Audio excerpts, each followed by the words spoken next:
이것은 2000년 전 고대 중국에서의 당신입니다. 당신은 방금 귀족과 함께 잠이 들었습니다. 잠든 사이 그 귀족은 큰 칼을 들고 당신이 잠든 그의 옷을 잡고 있다가 갑자기 소매를 자릅니다. 이 제스처는 마른 나뭇가지 자르기라는 이름으로 알려져 있었는데 하인들이 이를 본다면 감정 표현이 너무 명확해서 소문이 위험할 만큼 빠르게 퍼질 수 있었습니다. 게다가 예전에 알던 사람들이 당신이 더 좋은 옷을 입고 귀족과 가깝게 지내거나 이유 없이 밤에 사라지는 것을 보게 된다면 의혹이 실제 문제로 번지기 시작할 것입니다. 그래서 귀족이 당신을 깨우지 않기 위해 옷을 망칠 만큼 당신을 사랑한다는 신호를 보냈을 때 다른 종류의 게임이 시작되었습니다. 그것은 바로 계급을 오르는 척하는 것이었습니다. 복도 청소를 하던 사람이 하루아침에 비단 옷을 입을 수는 없었습니다. 변화는 느리고 거의 보이지 않게 이루어져야 했습니다. 처음에는 같은 일을 계속하다가 회의에 참석하거나 연회에서 음식 서비스를 하거나 중요한 심부름에 동행하려고 핑계를 찾곤 했어요. 조금씩 옷차림이 나아졌고 전에는 접근할 수 없던 곳까지 이동하며 신뢰받는 무리에 점점 더 가까워졌죠. 하지만 거기에 위험이 있었어요. 누군가가 모든 조각을 너무 일찍 결합했다면 소문은 당신의 위치가 보장되기 전에 퍼질 수 있었습니다. 그리고 특별한 대우가 이미 많은 의심을 불러일으킨 제국 중국에서 남자들 간의 관계는 반역으로 간주될 수 있었고 두 가지의 조합은 너무 큰 폭탄이었습니다. 이야기가 잘못된 사람들에게 전해지기만 하면 당신은 체포되어 먼지투성이 마구간에 갇히고 강제로 채소를 먹여 목숨을 잃게 되는 굴욕을 당하게 됩니다. 그러나 이야기는 또 다른 면이 있었다. 만약 당신이 귀족이거나 심지어 황제였다면 상황은 완전히 달라졌다. 기원후 1세기의 한나라 시대의 황궁에 속한다는 것은 출처에 상관없이 모든 종류의 사치와 열정을 누릴 수 있다는 것을 의미했다. 찻집, 극장, 개인 정원에서는 신하들이 대화 이상의 것을 제공했으며 당신의 지위가 높다면 아무도 당신의 취향을 의심하지 않았습니다. 그러나 외국의 영향과 서양의 도덕관념이 스며들기 시작하면서 상황은 어두운 방향으로 전개되었습니다. 청왕조 시절 다른 남성과의 친밀한 만남은 한 달간의 수감과 대나무 막대로 100대의 태형이라는 대가를 치러야 할 수 있었습니다. 다른 문화에서는 어떻게 되었는지 볼 것이지만 가벼워 보일 수 있는 처벌이었으나 열정과 자유에는 항상 대가가 따름을 상기시키는 것이었다. 그럼에도 불구하고 결혼이 차갑고 사한의 가족 간의 합의인 세상에서 많은 사람들은 진정한 애정을 몇 시간이라도 느끼기 위해 모든 것을 걸 준비가 되어 있었습니다. 그리고 사랑이 찬양받으면서도 벌의 위협이 상존했던 이러한 모순은 중국에만 국한된 것이 아니었습니다. 세계의 다른 곳에서는 욕망과 억압 사이의 균형이 훨씬 더 잔인하게 기울어졌습니다. 세계의 반대편인 스페인 사람들이 아즈텍이라고 부르는 멕시코 제국에서는 종교와 법이 농업부터 사생활까지 모든 것을 지배했습니다. 15세기 멕시코 제국에서는 존경받는 전사이든 젊은 견습생이든 상관없이 누군가가 다른 남자와의 성행위를 목격하면 결말은 이미 정해져 있었다. 남성 동성애는 엄하게 처벌되었지만 흥미로운 점은 모든 형벌이 같지 않았다는 것입니다. 능동적인 역할을 맡았을 경우 처벌은 단순히 목 졸라 죽이는 것 또는 공개 처형으로 끝났습니다. 더욱 나쁜 것은 수동적인 역할을 맡았을 때로 가장 불명예스럽다고 여겨졌습니다. 이 경우 처벌은 더 잔인했습니다. 대장은 제거되고 나서 산채로 불태워졌습니다. 이 정도의 잔혹함은 몸이 신들에게 바쳐질 수 있고 열릴 수 있으며 파괴될 수 있는 것으로 여겨진 멕시카 관점과 일치했습니다. 그리고 가장 아이러니한 것은 아즈텍의 억압이 이미 잔인했음에도 불구하고 정복자들의 도래가 관용을 가져다 준 것이 아니라 더 많은 피를 가져다 주었다는 것입니다. 에르난 코르테스와 그 사람들은 엄격한 가톨릭 도덕에 의해 교육받았기 때문에 이것은 용납할 수 없는 죄라고 여겨졌고 제거되어야 했습니다. 결과는 즉각적이었습니다. 공개 처형, 채찍질, 그리고 몇몇 경우에는 전쟁견에 의해 찢겨지는 극단적인 처벌도 있었습니다. 고대 그리스로 시간을 거슬러 올라가면 훨씬 더 세련된 시각을 발견할 수 있습니다. 아테네와 같은 도시에서는 소아성애가 사회적으로 인정된 제도였습니다. 단순한 성적 관계가 아니라 교육, 군사훈련, 시민생활 소개를 포함했습니다. 젊은이가 나중에 결혼하고 자녀를 가질 일시적인 단계로 여겨졌습니다. 하지만 눈치채지 못한 채 깨뜨릴 수 있는 보이지 않는 규칙들이 있었습니다. 젊은이는 절제된 모습을 보여야 했고 너무 쉽게 만족하지 않는 듯 보여야 했으며 관계는 성숙기에 접어들면 끝나야 했다. 일상생활에서 이러한 관계는 체육관, 연회 또는 군사훈련에서 표현될 수 있었습니다. 모든 것은 고정된 틀에 맞추는 것과 관련이 있었습니다. 그리스 남성의 이상은 신체적 아름다움, 운동 능력 및 시민적 미덕을 결합했으며 멘토와의 관계는 그 틀의 일부였습니다. 게이라는 정체성으로서의 의미가 아니라 사회적으로 받아들여지는 역할을 수행하는 것이었습니다. 로마는 그 관습을 물려받았지만 주요 규칙을 변경했습니다. 여기에서는 나이가 아닌 역할이 중요했습니다. 자유시민은 적극적인 역할을 할 경우 자신의 명예를 더럽히지 않고 노예, 매춘부 또는 외국 남성과 성관계를 가질 수 있었습니다. 반면에 수동적이라는 것은 노예나 배신자에게 적합한 가장 낮은 계급에 속하게 했습니다. 그리고 이 구분은 매우 중요했고 심지어 상원 의원들도 정치적 무기로 사용했습니다. 경쟁자가 다른 남자를 만났다고 비난하는 것은 부패 스캔들보다 더 빨리 그의 경력을 망칠 수 있었다. 두 문화 모두에서 우리에게 단순히 친밀함의 문제가 될 수 있는 것은 그들에게 끊임없는 사회적 함정이었습니다.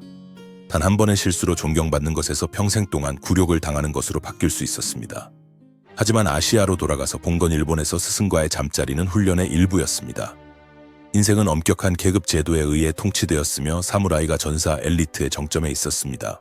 그래서 처음에는 사무라이 견습생이 스승에게 몇 가지 호의를 베푸는 것이 완전히 받아들여졌습니다. 사무라이의 세계에서 와카슈도는 성인 전사와 청소년 견습생 간의 관계를 규제하는 전통이었습니다. 젊은이는 무기, 전략, 예절을 배우고 그 대가로 동료의 존경심, 때로는 성적인 친밀감을 제공했습니다. 관계는 육체적인 것만이 아니었고 희생, 시, 상호 헌신의 이상으로 가득 차 있었습니다. 하지만 명예로운 전사들의 시대의 적은 항상 전선에만 있는 것은 아니었습니다. 루머, 가로막힌 편지 또는 배신으로 해석된 몸짓은 창보다 더 치명적일 수 있었습니다.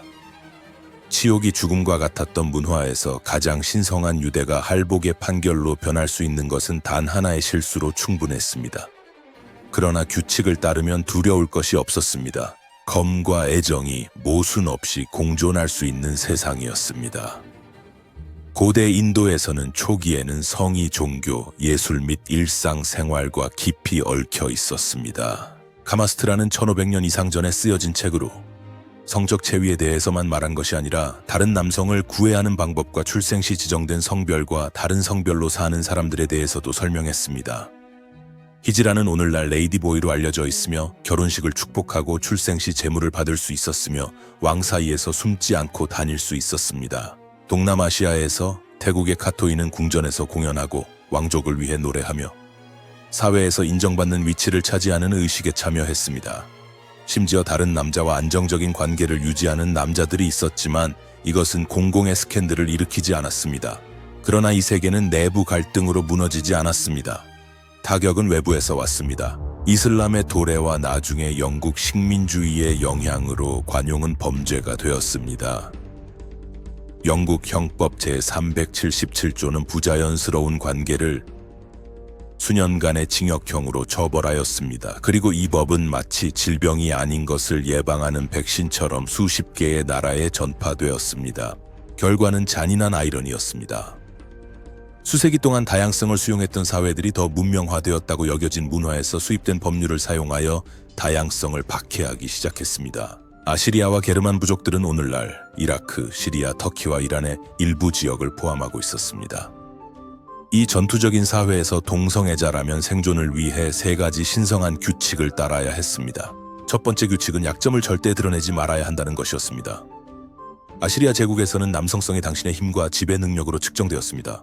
남자들 간의 성행위는 용납될 수 있었지만 오직 포로로 잡은 적을 굴욕시키기 위해 사용했을 때만 허용되었습니다. 또 다른 규칙 중 하나는 노예와 동등한 위치에 서지 말라는 것이었습니다. 이것은 소극적인 역할을 맡으면 끝났다는 것을 의미했습니다. 처형되기 전에 모든 명예나 지위를 없애기 위해 공개적으로 거세되었습니다. 반면에 속임수와 교활함의 달인이 되어야 했습니다. 두 세계 모두에서 당신의 평판이 무너지는 데에는 단 하나의 비난이 필요했습니다. 현장에서 잡히지 않아도 괜찮았습니다. 의심만으로도 동료들이 당신이 더 이상 그들과 함께할 자격이 없다고 결정하기에 충분했습니다. 최고의 경우 그들은 당신을 추방하여 홀로 죽도록 보냈습니다. 최악의 경우 당신은 늪에서 익사하거나 나무에 매달릴 수 있었습니다. 종교적 도덕성이 아니라 전쟁과 적대적인 환경에서의 생존에 깊이 연관된 명예의 코드였습니다. 그때까지는 게이로서의 삶이 사회적 암호에 의존했지 돌에 새겨진 죄가 아니었다. 그러나 아브라함 계통의 종교가 등장하면서 모든 것이 바뀌었다. 당신의 욕망은 이제 이름이 생겼고 그것은 죄였다. 그들이 가져온 첫 번째 패러다임 변화가 그것이었다. 유대교에서는 레위기서의 특정 구절들이 남성 간의 성적 행위를 명시적으로 금지하고 있었다. 이것은 단순한 사회적 비난이 아니라 침실 밖에서도 당신을 따라다니는 도덕적 낙인이었습니다. 두 번째 변화는 벌이 이 생에서 끝나지 않는다는 것이었습니다. 기독교는 이러한 법을 받아들였고 그것을 강화했습니다. 당신은 지상에서 벌을 받아야 할 뿐만 아니라 저승에서도 영원한 형벌을 받을 자격이 있었습니다. 이것은 새로운 수준의 통제를 추가했습니다. 숨기기만으로는 충분하지 않았습니다. 이제 영혼을 구하기 위해 회개해야 했습니다. 기원 후 7세기부터 이슬람은 비슷한 관점을 채택했지만 실천과 관용은 지역과 역사적 시기에 따라 달랐습니다. 어떤 지역에서는 절대적인 억압이 있었습니다. 다른 곳에서는 이슬람 궁정에서 동성애 시가 번성했습니다. 기독교가 로마 제국에 전파되고 이후 유럽의 식민지화를 통해 그리고 이슬람이 아시아와 아프리카로 정복을 통해 퍼지면서 그들의 도덕적 가치가 이전의 관습을 변화시키거나 대체했습니다. 새로운 종교 규칙이 모든 것을 지배하는 것처럼 보였을 때 그것들을 지구의 어느 곳으로든 옮길 수 있는 힘이 도착했습니다. 식민주의는 많은 곳에서 존재하지 않았던 편견, 형법 및 처벌을 옮겼습니다. 아메리카에서는 스페인 사람들이 두렵고 무서운 죄라고 부른 것을 타이노족이나 사포텍족 같은 민족에서는 삶의 정상적인 부분으로 여겼으며 스페인 사람들은 그것을 매질, 공개 처형 또는 심지어 화형으로 처벌했습니다. 아시아와 아프리카에서 영국 제국은 형법 377조를 시행하여 부자연스러운 관계를 감옥형과 강제 노동형으로 금지했습니다. 수십 년 전에 식민지였던 나이지리아부터 싱가포르, 자메이카부터 수단까지 채택한 법. 아이러니하게도 이들 나라 중 다수는 독립한 후에도 여전히 이 법을 유지하고 있습니다. 오세아니아에서 수세기 동안 파파핀을 인정해온 폴리네시아 공동체는 기독교 선교사들이 그들의 존재를 지우려는 시도를 목격했습니다. 아프리카에서는 남성 간의 관계를 받아들였던 민족들이 유럽 법에 따라 이를 박해하기 시작했으며 식민지 지도자들은 문명의 전파자로 자처했습니다. 식민주의는 국경과 국기뿐만 아니라 많은 경우 어떤 지역 전통보다도 더 잔인한 박해 시스템을 남겼습니다. 그리고 그 유산은 여전히 살아있습니다.